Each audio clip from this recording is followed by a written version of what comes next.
Hi everyone, welcome to प्ली पेटर्न। So AIIMS BSc nursing के रिजल्ट्स आ चुके हैं। चलिए देखते हैं राउंड 1 में सीट एलोकेशन के बाद आपके लिए क्या क्या प्रोसेस जो है फॉलो करने हैं।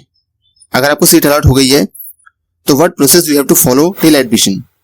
सो पहले देख लेते हैं कुछ इंपॉर्टेंट बातें। So candidate who do not participate in the round 1 are not eligible to participate in the round 2। Means जिन कैंडिडेट्स ने राउंड 1 में पार्टिसिपेट नहीं किया था वो लोग राउंड 2 में पार्टिसिपेट नहीं कर सकते हैं। और राउंड 2 में जो सीट एलोकेशन के लिए चॉइसेस यूज की जाएंगी और जो आपने फर्स्ट राउंड में चॉइस भरी है वाली चॉइसेस यूज की जाएंगी।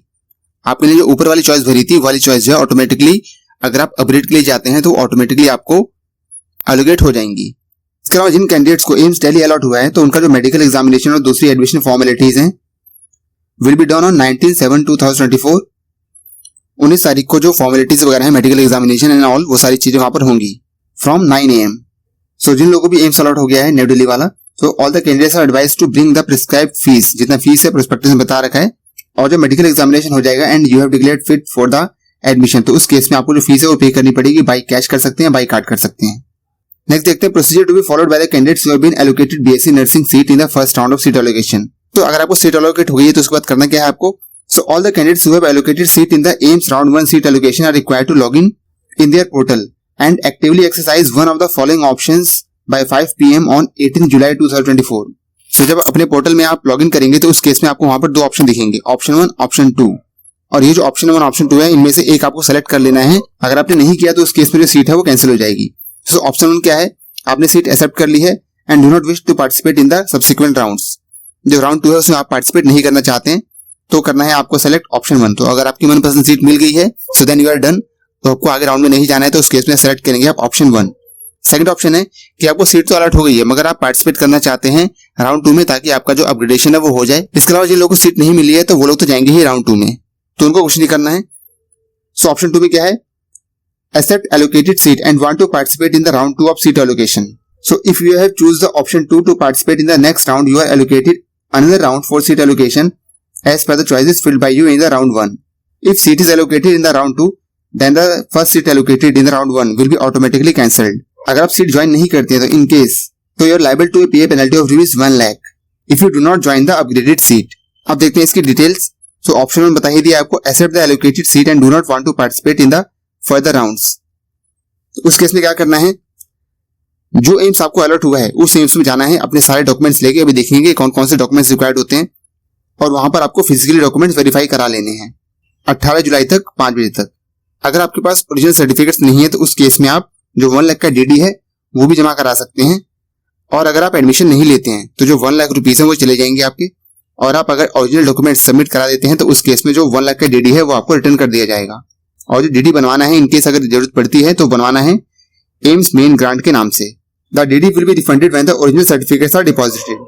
If the original certificates are not deposited at the time of joining these will have to submitted specified by 18 July 2024 at the respective aims।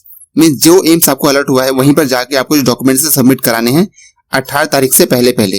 Otherwise the admission will be cancelled, the deposited money will be forfeited and the candidate will be not eligible to participate in the subsequent rounds of seat allocation. इसके अलावा suppose करो आपने जो option 1 है कि आपको further round में participate नहीं करना है, आपने ये चुन लिया and do not report in person by 18 July 5 PM। Admission will stand cancelled and she shall becomes ineligible to participate in the further rounds of seat allocation. However, this candidate can participate in the open round of seat allocation. Means अगर आपको AIIMS allot हो गया है, आपने first option चुना कि आपको upgrade नहीं करना है और आप एम्स में जाके रिपोर्ट नहीं करते हैं, अपने डॉक्यूमेंट्स वेरीफाई नहीं कराते हैं, तो उस केस में क्या होगा, जो सीट आपको मिली थी वो सीट हो जाएगी कैंसिल और आप जो फर्दर राउंड आएगा सेकंड राउंड उसमें पार्टिसिपेट नहीं कर सकते हैं। तो ये तो हो गया पहले ऑप्शन के बारे में। बात करते हैं दूसरे ऑप्शन के बारे में कि आपने ऑप्शन 2 एक्सेप्ट किया तो उस केस में आप पार्टिसिपेट करना चाहते हैं राउंड 2 में, ऐसा माना जाएगा। और उस केस में भी the candidate have to report to the respective AIIMS on or before 5 PM 18 July 2024 with the offer letter that is downloaded from the portal. So जो ऑप्शन 1 के लिए प्रोसेस है वही सेम रहने वाला। ऑप्शन 2 के लिए भी प्रोसेस, आपको जाना है जो रिस्पेक्टिव एम्स आपको अलर्ट हुआ है वहां पर और डॉक्यूमेंट्स आपको वेरीफाई करा लेने हैं। बस इतना रहेगा कि ऑप्शन 2 में आप सेकंड राउंड में पार्टिसिपेट करने के लिए रेडी रहेंगे। ऑप्शन 1 में ऐसा कुछ नहीं रहेगा। अगर आपने ऑप्शन 2 सेलेक्ट किया और आपने एम्स में रिपोर्ट नहीं किया तो उस केस में जो आपका एडमिशन है वो हो जाएगा कैंसिल। सो जो एम्स आपको अलर्ट हुआ है वहां तो रिपोर्ट करना ही करना है।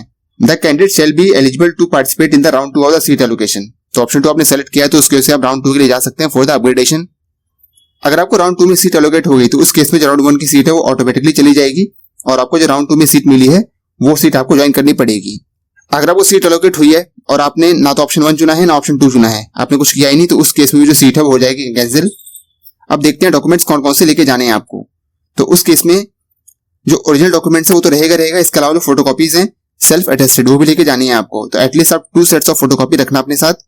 तो लिस्ट ऑफ डॉक्यूमेंट्स और certificate that is required to be deposited at a time of physical counselling with 1 set of self attested photocopies. आप 2 सेट ले जाना।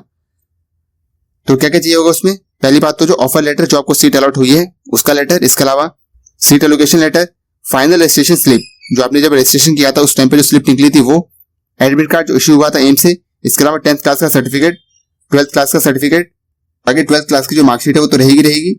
इसके अलावा अगर एप्लीकेबल है तो उस केस में जो कास्ट सर्टिफिकेट है वो भी रिक्वायर्ड होगा, और जो कास्ट सर्टिफिकेट चाहिए होगा SC ST EWS OBC ये सब चाहिए होगा सेंट्रल गवर्नमेंट फॉर्मेट का। तो कट ऑफ डेट्स हैं OBC NCL के लिए वो ये दे रखी है 9/6/2023 से 9/6/2024 इसके बीच का जो OBC NCL है वो चलेगा, और जो EWS सर्टिफिकेट है वो 1/4/2024 से लेकर 9/6/2024 इसके बीच का जो EWS है वो चलेगा। और ये जो दे रखे हैं रिस्पेक्टिव एम्स जो अलर्ट हुए हैं उसमें जो उनके नोडल ऑफिसर्स हैं, जो कॉन्टेक्ट पर्सन है, उस केस में ये उनकी ईमेल आईडी दे रखी है। In case you feel some difficulty you can also contact on these email IDs. बात करते हैं राउंड 2 में जो प्रोसेस ऑफ एलिजिबिलिटी है वो क्या होने वाला है। So the candidate who have been allocated seat in round 1 and have chosen the option 2 that is for the upgradation and have fulfilled the requirements shall be eligible to participate in the round 2 of the seat allocation. All the candidates who are considered in the round 1 and not allocated seat will be automatically eligible for the round 2. Means आपको अगर seat नहीं मिली है तो उस case में आप जो automatically है राउंड 2 में चले जाएंगे। All the candidates who are eligible in the round 1 of seat allocation but did not register to fill choices shall not be considered for admission in the round 2. So ये रहने वाला है पूरा process after the seat allocation. तो at the time of recording this video कल तो Saturday है 3rd of July, उसके बाद संडे, तो 2 दिन तो ऑफ रहेगा। आप मंडे को जो भी इंस्टीट्यूट अलॉट हुआ है मंडे से वहां पर जा सकते हैं और जो अपना एडमिशन है वो कंफर्म कर सकते हैं। So that's all for now. If you feel any difficulty you can comment in the comment section. If you new to the channel then do consider subscribing the channel, क्योंकि यहाँ पर हम ऐसे ही एडमिशन रिलेटेड इन्फो लाते रहते हैं। So will meet in next video, till then be focused and keep studying, and congratulations to all who have been selected in the round 1।